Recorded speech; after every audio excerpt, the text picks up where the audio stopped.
C'est magnifique. Bernard. Alors, tiens Andrea, je t'invite à prendre le micro. Ok. Bonjour à tous. Voilà, donc voilà, tout le monde est là, en face de nous. Enchanté. Enchanté, sur les réseaux sociaux, sur Facebook. Comment vas-tu Andrea? Eh ben, écoute, ça va très bien. Voilà. Une belle journée. On a beau temps sur Angers, donc c'est parfait. C'est magnifique, ouais, on est très content d'être ici. Ça fait combien d'années que tu fais le salon ici? Bon, le salon de l'habitat, ça fait une bonne dizaine d'années que j'y viens régulièrement. Ouais. Donc voilà, c'est toujours un plaisir d'y venir et d'y retrouver, comme chaque année, les autres exposants qui garnissent notre belle ville. Bon, super. Donc toi, tu es le roi de la salle de bain. C'est ça. Alors, Le roi, je ne sais pas, mais ou le je prince, suis spécialiste de la comme salle de bain. tu es spécialiste de la salle de bain. Tout à fait. J'ai ma salle de bain à refaire. Oui. Par contre, je ne sais pas par quel bout l'aborder. Et j'ai un peu peur de combien ça va me coûter. Mais en même temps, j'ai envie de faire plaisir aussi. Donc, quel conseil tu peux donner à moi et aux gens qui nous regardent? Les 3 conseils d'experts, hein, bien sûr.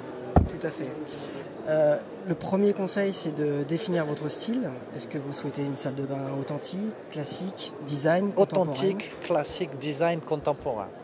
Ok. Authentique, c'est ce qui va être un peu l'esprit rétro, des choses comme ça. Avec effet métro, tout ça. Ça peut être des effets carreaux de métro, ça Carreaux peut de être métro, ouais. les robinetteries encore avec les mélangeurs, ça peut être des baignoires avec des pieds à tête de lion, Ah, ça peut être des j'aime choses bien comme ça. ça. Voilà. Ok. Le contemporain, c'est tout ce qui va être d'actualité. Ah, ah. Avec les receveurs extra plats, les parois de douche Ah, j'aime bien ça. ouvertes, des choses comme ça. On va avoir le design où là on va aller chercher toutes les petites décorations, toutes les finitions vraiment design. Et puis on a le classique, la salle de bain classique, comme on fait très souvent. D'accord. Le scandinave, tu le mets où? Un peu bois, tout ça? C'est nouveau encore pour la salle de bain. D'accord. Voilà.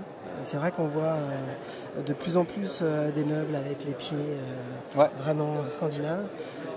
Ça arrive petit à petit. Ok. Et je pense que ça va prendre un petit peu plus d'ampleur dans les années à venir. Ok. Donc premier conseil, avant de se lancer dans son projet salle de bain, regardez des photos, allez sur le site de Petito, inspirez-vous. Et quand vous avez le style, ensuite on peut passer au deuxième conseil, c'est ça? Donc le deuxième conseil, c'est de bien cibler vos besoins. Ok. Est-ce que la salle de bain est une salle de bain familiale? Est-ce que la salle de bain est une salle de bain pour les enfants? Ok. Est-ce que c'est une salle de bain qu'on va incorporer dans une suite parentale? D'accord. Est-ce que c'est une salle de bain PMR pour les personnes à mobilité réduite? Ou est-ce qu'on veut faire de sa salle de bain un espace de bien-être avec par exemple un espace sauna, hammam, spa, voilà. Ce sont des choses Baignoire avec des jets. Tout à fait, voilà. Des baignoires de massage. De massage. Donc voilà, c'est vraiment de cibler, voilà. Je refais ma salle de bain, quels sont mes besoins, qui va utiliser la salle de bain Et comment? Et pourquoi? Voilà. Mais du coup, là, je pense que le budget va être vraiment impacté par rapport à ce choix-là, n'est-ce pas? On essaye de traiter le budget dans le troisième conseil. Je te fais la transition, du coup, c'est ça? C'est exactement ça. Voilà. Le troisième conseil, c'est de gérer vos contraintes. Gérer les contraintes, ça va bien entendu être la surface de votre pièce. D'accord. En fonction de sa surface, on va plus ou moins pouvoir y mettre de choses. Ouais. De gérer vos contraintes. Est-ce que votre salle de bain se situe au rez-de-chaussée, à l'étage? Est-ce que vous avez un sous-sol, un vide sanitaire en dessous? Et puis le dernier point, c'est le budget effectivement à consacrer à sa salle de bain qui va aussi vous guider dans le projet. Alors s'il y a vraiment tout à refaire, mettons le sol, les murs, les meubles, un peu des lecs, la baignoire, c'est quoi les fourchettes de prix pour une salle de bain? On est entre quoi et quoi? Tu n'es pas obligé de donner une fourchette, tu peux donner une fourche. Je vais donner une très très grande fourchette alors. Ouais, mais pour on va dire des matériaux, bon rapport qualité-prix à beaux matériaux.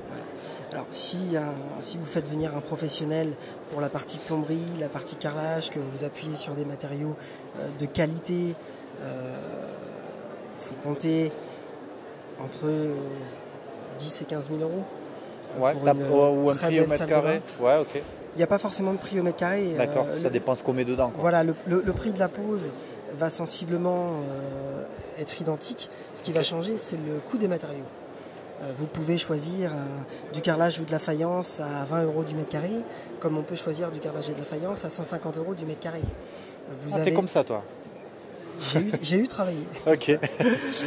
Vous pouvez choisir un meuble à 700-800 €, comme on peut travailler un meuble à 4 000 €. Donc voilà, ce sont le choix de vos matériaux qui vont aussi définir déterminer le budget. Ok. La pose, elle va rester identique. Que vous posiez un meuble à 400, à 800 ou à 2000, généralement le temps va être sensiblement identique. Voire même avec un matériau plus cher, on va peut-être aller plus vite parce qu'il est mieux conçu. C'est sûr que si vous avez un meuble qui arrive déjà monté, vous irez plus vite qu'un meuble de GSB à monter et à assembler. Le G quoi? Non, on parle pas de ça. Ok, super. Donc les 3 conseils sont relativement clairs. Quels conseils tu peux donner aux gens qui nous regardent pour un projet salle de bain, plus dans sa globalité peut-être, au-delà de ces 3 qui sont, j'aime beaucoup parce qu'ils sont chronologiques en fait, dans la façon de prendre les choses.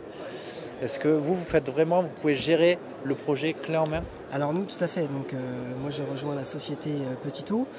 On a créé une marque qui s'appelle Secret de Bain. Secret de Bain. Voilà, tout à fait. C'est beau ça. Mon métier, moi, c'est vraiment de prendre le projet de A à Z. Voilà. Okay. J'interviens au début du projet quand les gens ont un projet. J'interviens chez eux.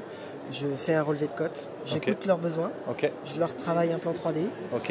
Et après, je les accompagne dans leur projet jusqu'à la réalisation finale. Il faut compter combien pour un projet salle de bain? Entre le début du projet, là je viens te voir sur le salon, je t'ai parlé de ma salle de bain, le temps qu'on se pose, qu'on définisse, qu'on planifie, que ça soit réalisé, quand est-ce que je peux profiter de ma nouvelle salle de bain zen?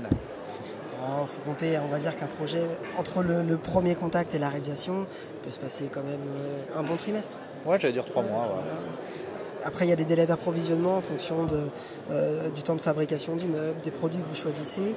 Voilà. On a aussi des délais d'approvisionnement et c'est ça aussi qui fait un petit peu... voilà.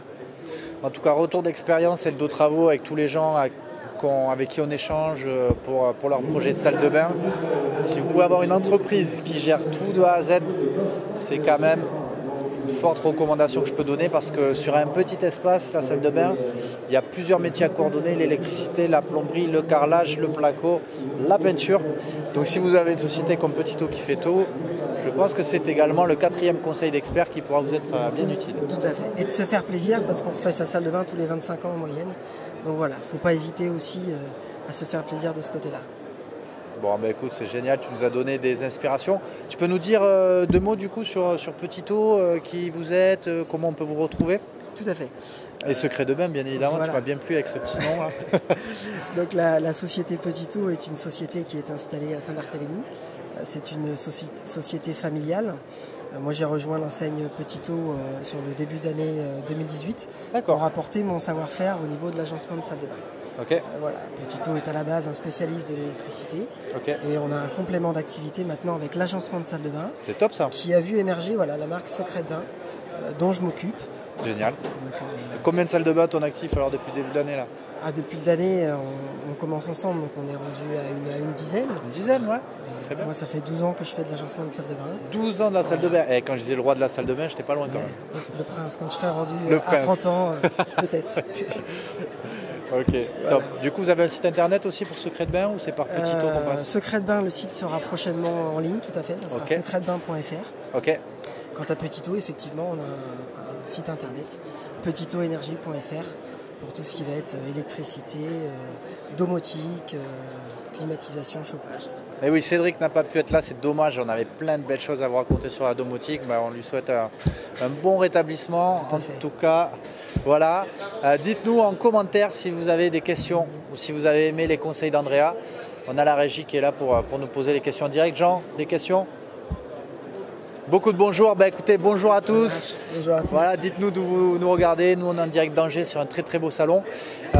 Écoute, Andrea, je te remercie chaleureusement. C'était vraiment cool. Bonne journée à tous, bon visionnage. Voilà, donc je t'invite à aller aimer et partager pendant qu'on est en direct. Ça va être fait. Génial. Bon courage. À bientôt.